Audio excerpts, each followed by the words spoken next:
director Chinonye Chukwu.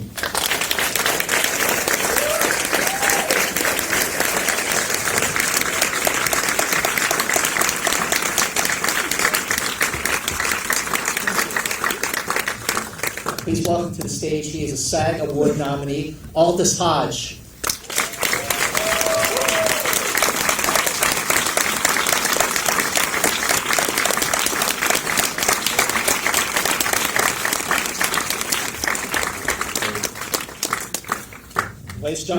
Ladies and gentlemen, right here, this is Oscar nominee and Emmy Award winner, Alfre Woodard.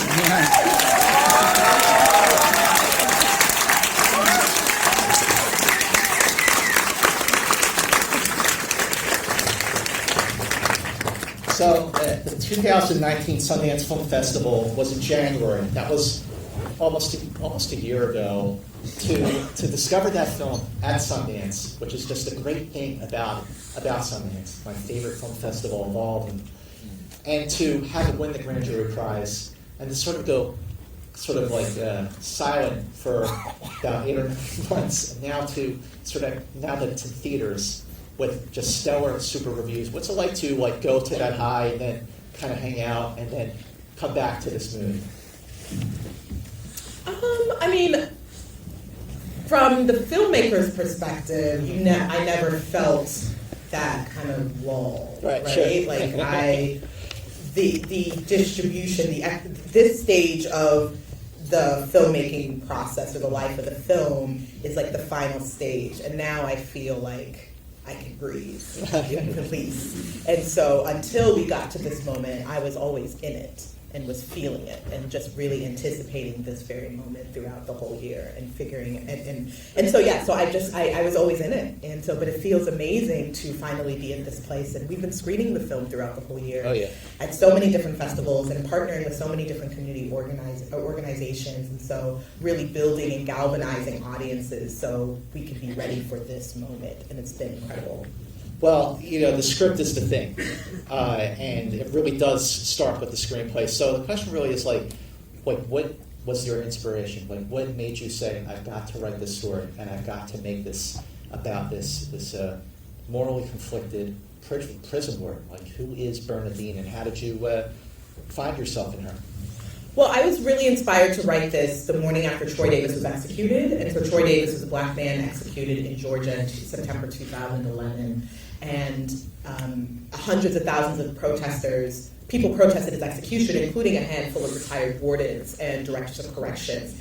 And so I was really fascinated by their journey, because when they were protesting against his execution, they spoke to the emotional and psychological consequences killing Troy would have on the prison staff sanctioned to do so, and they drew on their own personal experiences of having overseen hundreds of executions. And that question of what must your livelihood be like when it's tied to the taking of human life just fascinated me, and I was obsessed with it for years. When you read a screenplay like this, how do you find the humanity in your character? So what was your first take when you read the screenplay for the first time, Aldis, and then Alfre? For me, I think my first take was how brilliantly executed the subject matter was. Because for me, it talked so much about how we deal with one another and the actual relationship we have when it comes to empathy and mercy. I think the humanity for Anthony was already there. I think that's what drew me to him, because here's a man in this trap situation, and he has to be his own version of hope and faith, and he has to continually fabricate it out of thin air, given his circumstances. But I thought he was a great vehicle, and to a degree a metaphor for the idea of humanity, because at every turn that it was to a degree almost being taken away, he was so deserving of it, and he exemplified that. So, I thought it was just kind of on the page already. How about for you, Alfre? How did you find the humanity and the dignity in Bernadine? Everybody has humanity and dignity inherent in them. Mm-hmm. So you find the human being, no matter who they are. Whose thing is that? But besides the fact that I didn't know there were prison wardens, I mean prison women prison wardens, I hadn't thought about it, and especially a death row prison warden, my ears pricked up at that right away. And in reading, I understood that there was so much to be discovered there. And when I go to work, I like to have a real task. And we all know, actors especially know that life happens in between the lines. It's not what you say. Most people don't say their intentions, their subtext out loud. So that's the thing to be discovered. And what you gave us was like this entire, hidden treasure, and we all set off. The only people that would come to that were actors who thrived on discovery. Yeah, Chinonye, when you first set about telling the story, was it always your plan from the beginning to make your main protagonist a female ward instead of a male ward? Or did that come out of your research and your conversations with wardens and all the other people that you had interviewed during your research? I didn't. It's always been a black woman to me. I mean, there was no further thought. I had no, sorry. That's what it was. And so, yeah.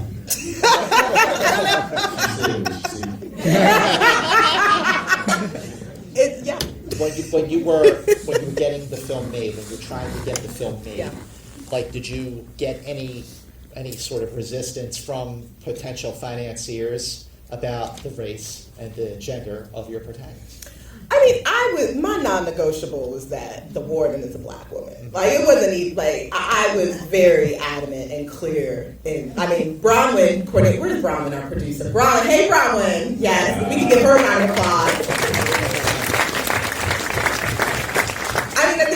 I was very clear with Bronwyn from the beginning that the warden is a black woman. There's no negotiation. And so I guess this is just going to sit on my hard drive until I was very comfortable with that. And so with doing that. And so I'm sure it wouldn't have taken, I'm sure it would have taken a less amount of time if the warden, was a different race or gender or whatnot. This was the only way that I could see and imagine the story being told. That is very true. So Alfre reminds me of things. So so our investors, our financiers, Ace Pictures, who were amazing. This is their first film that they financed. They were adamant about financing a film that had a female protagonist. So it was really a great. We met at the right time because they were looking to finance a project that had a female protagonist, and I would only make this film with a black female protagonist. What about the research that Yeah.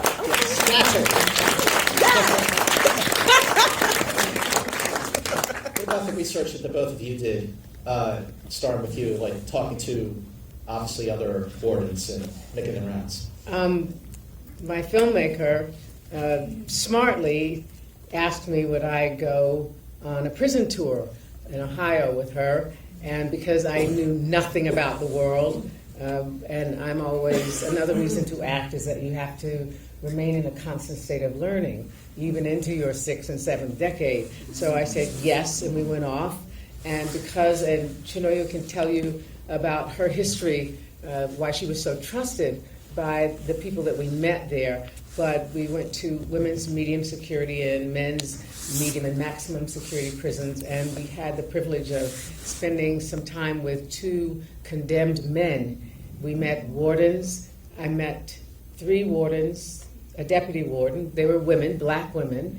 There's 8 women wardens in the state of Ohio, and I think 5 of them are sisters. We met the director of corrections and a man that has overseen more executions than probably anyone because he was in those states that sort of take you out. So we got to be on the ground, very personal, with people whose this is their life, and no one had ever asked them about their life, and it was vital for us to tell the story from their point of view, because we knew you would want to hear their story, and we would need to hear their story to keep having the conversation or driving it forward about state-sponsored execution. Well, that's fantastic. What about your research? My research started with this brilliant woman right here, sitting and having conversations with Chinonye because she had already done so much research prior.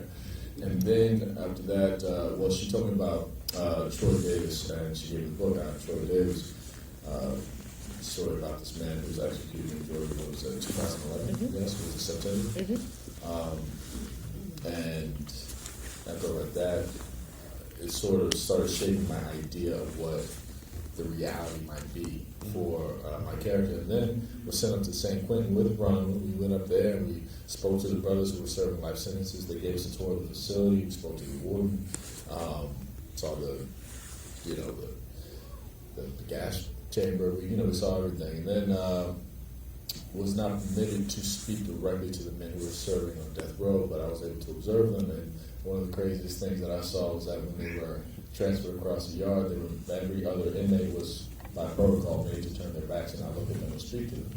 So it really informed my idea of what this really entrapped reality they live in for, X amount of years, up until either they receive clemency or they take their last steps. But it was quite an education in the idea of who and what people can be aside from the things that they have done. Because these men are so far removed from what they had done 5, 10, 15, 20, 60 years ago. And they're actively trying to rehabilitate themselves. It's a very different experience than one might presume. You mentioned the trust that you had earned with the people that you had sort of talked about for research. How did you earn that trust? I think the first thing is that I volunteered on clemency cases. So I was living in New York City at the time when I decided that I was going to begin writing the script and researching. And I did a lot of secondary research where I read a lot of books, watched a lot of films, talked to a lot of the wardens and directors of corrections who had protested against Troy Davis's execution, talked to additional people. But then I decided that I needed to move to a death penalty state, and I not only needed to do that, but my making the film had to be intimately intertwined with me advocating for the people whom I was representing. And so I sent this cold email to a nonprofit legal organization who focuses on clemency cases for incarcerated women, and I was like, you don't know me, but I will work for you for free, and just trust that I'm not I really will do this. And there's an organization who said, we have a case for a woman named Tyra Patterson who's serving a life sentence for crimes she didn't commit. I was like, all right, cool, I'm on board. And so I spent a couple of years of my life volunteering on the legal team, and I subsequently then worked on 13 more clemency cases.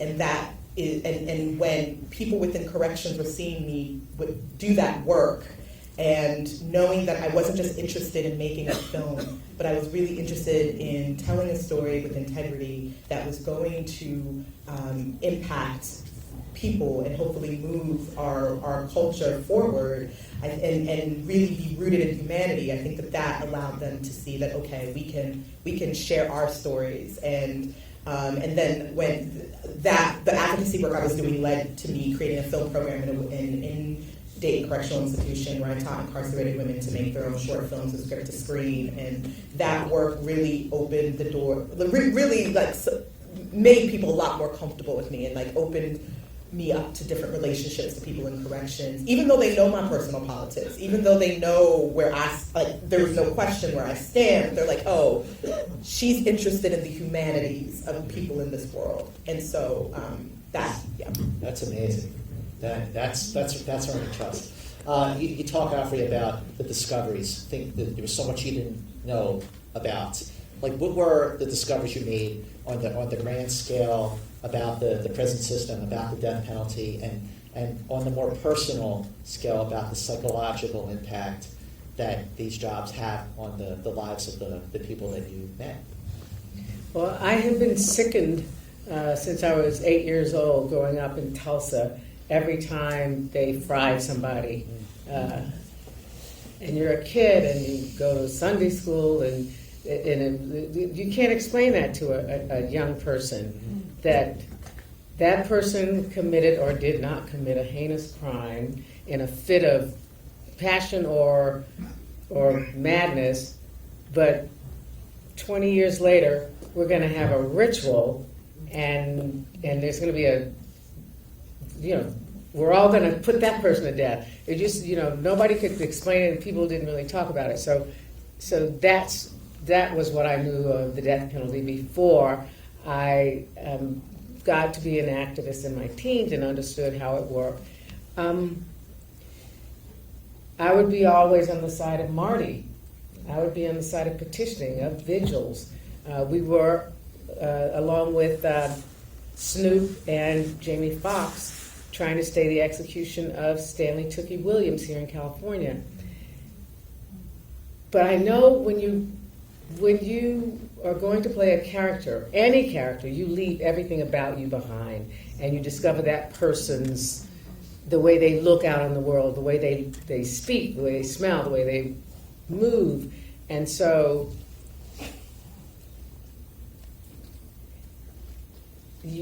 your work has to do with bringing that voice forward. And it's more intriguing to me. I don't feel like anybody wakes up in the morning and says, how am I going to be an asshole today? Everybody thinks, okay, we can solve this. I know a way to bring this about. And so it is a sign of growing, or you hope to grow, by actually understanding somebody's point of view that you really don't agree with. And so that was the adventure. It fell immediately into place when I met these women, because they'd be women in your book club, women at your, wherever you go to party, at your church or something, and they were more balanced than most of the people I know. They were just calm, and then I learned that they come to those positions not out of sadism, but from the mental health profession, from social work, from public, public health administrators. And you just listen. You sit and listen to people. You meet them where they are, and you still live diametrically opposed to where they're standing, but you understand them, and that solves a lot of things that ails us. Wow. Aldis, I want to talk about Chinonye's. Yes. Yeah.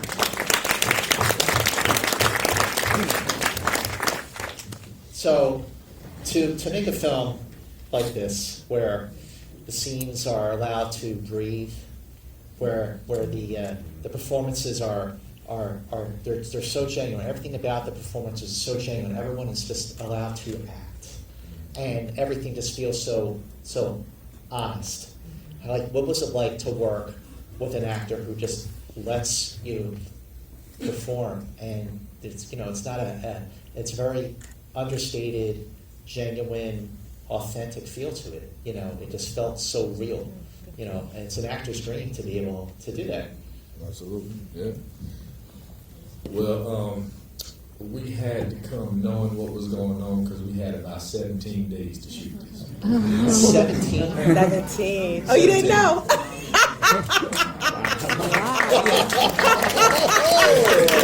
That gets around applause. We had to breathe. We was breathing real fast.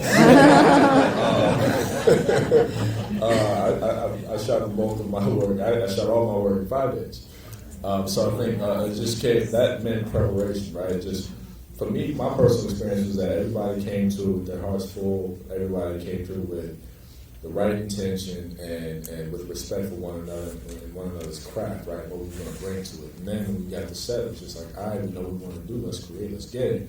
And for me, again, my time frame didn't really matter because we were just in the moment, and it was about building on exactly what the potential of this project could be, and everything that we did. Everything was intentional. That's exactly what I got when I read the script. That's exactly what I got when I knew who the cast was. And I understood the magnitude of what this could possibly be, right?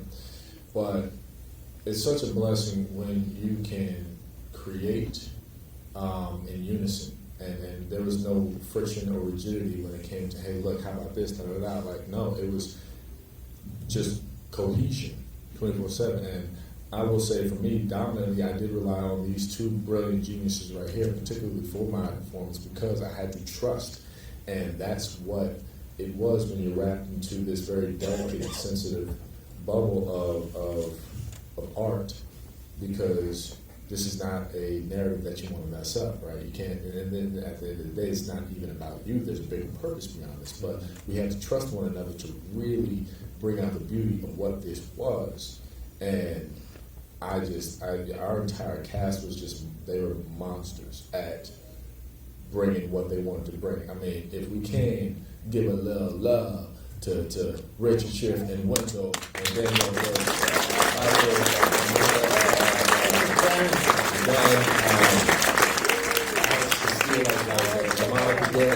everybody, nobody was playing around.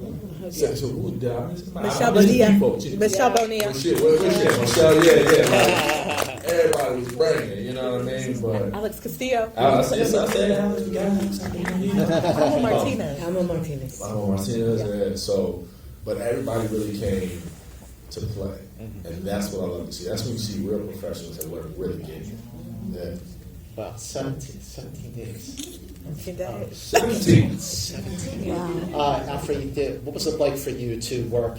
I mean, with all the TD works at a very, very fast pace. But still, the way that the camera really holds on Bernadine, especially towards the end of the film during a very, very crucial scene. Like, what's it like to film scenes like that where the camera really just holds on for so long?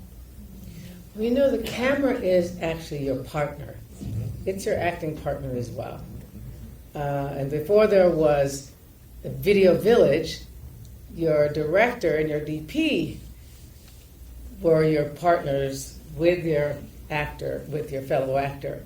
And so none of us are separated in that moment of action, because those three people, your director, your DP, your operator, and your partner, are all parts of speech and sentence construction that is telling the story. And you are always your character. You are not yourself. Yes, there is a part of you that is flying the plane, but you're conscious, but you are in motion as that pilot, and living the life of that pilot. So it's not like you're thinking of anything else. If you are, you're not focused, and you can tell. But once you're Anthony, once you're Marty, once you're Bernadine, you can roll all day, because people never can stop being who they were. What's your name, man? Alex? Alex is Alex all day. Doesn't matter when they say cut or not. We can hold that camera on you, whatever you're doing, and go with you. And you can only be true to Alex in that day. So that's the task and the work of the actor. Yeah.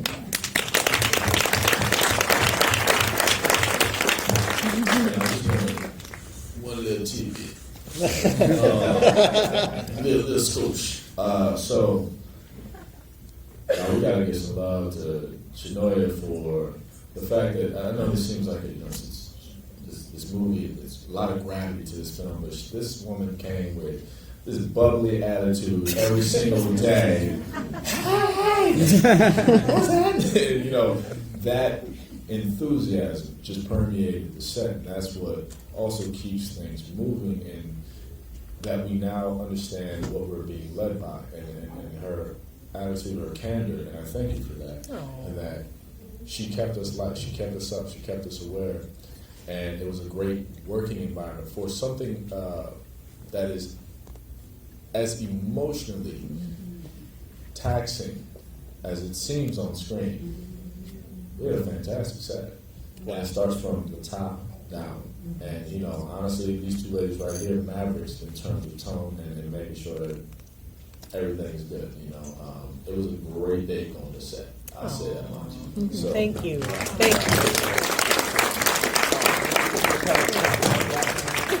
Your passion and your energy is absolutely infectious, I just have to say. Alfre, I want to ask you, your scenes with Wendell Pierce are just so amazing. They're so honest. They're so, again, like everything else about the film, but this is at home. This isn't at work. I just want to ask, working with him, you're capturing the honesty of a very mature relationship. Well, from the very beginning, Chinonye talked to us about the marriage, how important it was. The people who we charge to carry out all these things, they have a very high PTSD rate, commiserate with people in multiple deployments. People that are married, they struggle.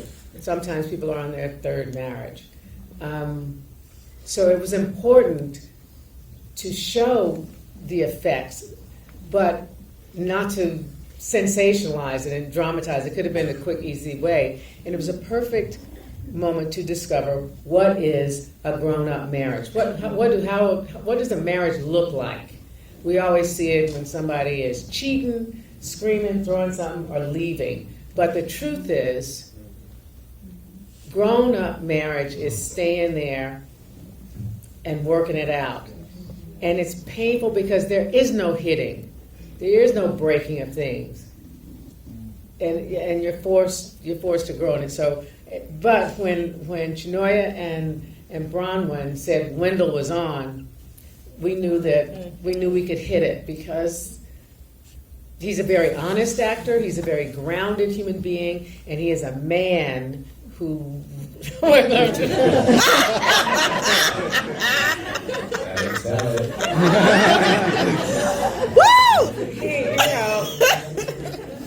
we just say we had two actors who had been around the block. Run around the bed, I don't know what. Just trying to stay honest. And it's not pretty, it's not sensational, but it's probably what happened if you were fortunate enough to have your mom and dad together all the way through. You could hear him talking in the room, but it was stuff that was boring. You have to learn how to not leave. Right. That's it. Learn how to not leave. Long-term relationship, absolutely. Yeah, it's right. It's true. And I would say about the dynamic, it's like, talking about collaboration, I think that was one of those moments that I felt the most collaboration because I've never been married. I haven't been, in a 20, 30 plus relationship or whatnot. And so I really leaned on Alfre and Wendell's own personal experiences and wisdom to help kind of craft and sculpt that relationship dynamic. Wow.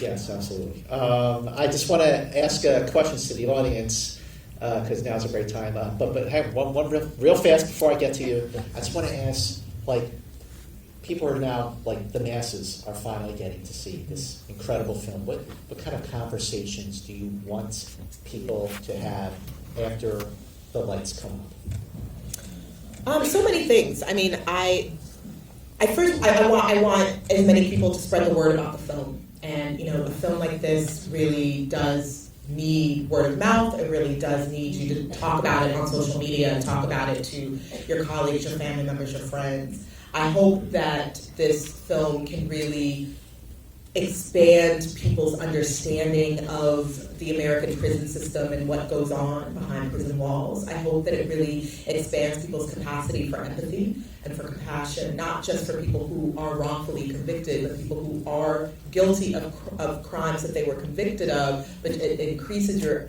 ability or your desire to see their humanity and see how we are implicated in this system as well, and that hopefully maybe in your everyday lives it can push you to not define people by the worst possible acts. How about you, Alfre? You know, we talked about when you said there was a lull after Sundance in terms of activity, as far as it seemed to go dormant, but things were going on. The thing that was frustrating for me about that period is that I knew that people were being put to death. And for me, and so I just felt like we need it out there now. Maybe that would have helped this person. Maybe that would have helped drive the conversation. Having the conversation, whatever you do, talk about it. Talk about it in any way, but just move the conversation forward. And if you can, impart to people say, oh, that's a tough movie. I heard it's a tough. I started watching it, I couldn't stay. Well, life is complex. And we're grown-ups, and grown-up things happen under our watch, under our tax dollars. Nobody's shooting you. You're not in Fallujah. You can watch Clemency. So let your friends know.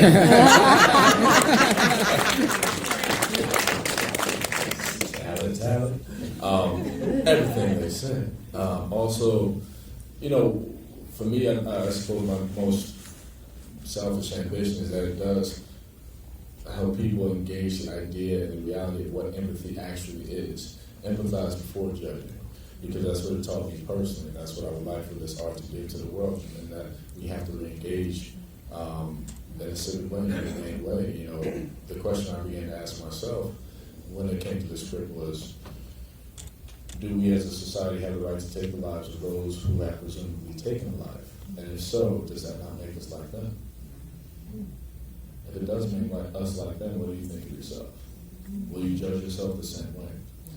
So, we need to think a little bit deeply, a little bit more deeply about our implicit nature when it comes to this, and how we are engaged, and we can actually do something about it. And yes, sometimes people come out of this saying, "Look, I'm fired up. What can I do?" I'm like, "Yes, we love it." And sometimes people say, "Well, I don't know, bro. It was a little heavy. You know, I'm looking for some hope." And I tell them, "Look, you are the hope you're looking for. Know that. Be that." This is a very inspirational, hopeful movie because it lets me know exactly the power that I have as a citizen. I am the hope that I want to see. So actively participate in your future and be the hope that you're looking for.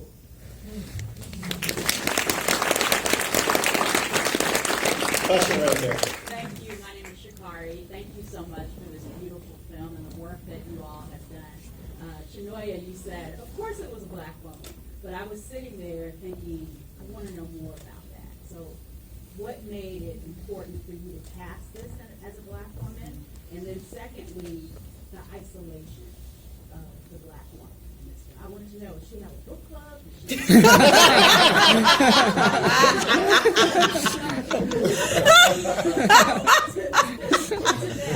I struggle with that watching.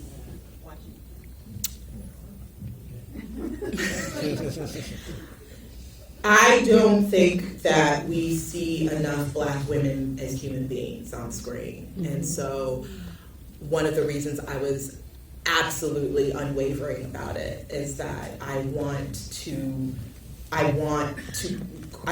black woman to be the protagonist and to be at the center of the narrative, and a narrative that's not solely defined by her race and gender or the emotional needs of a man.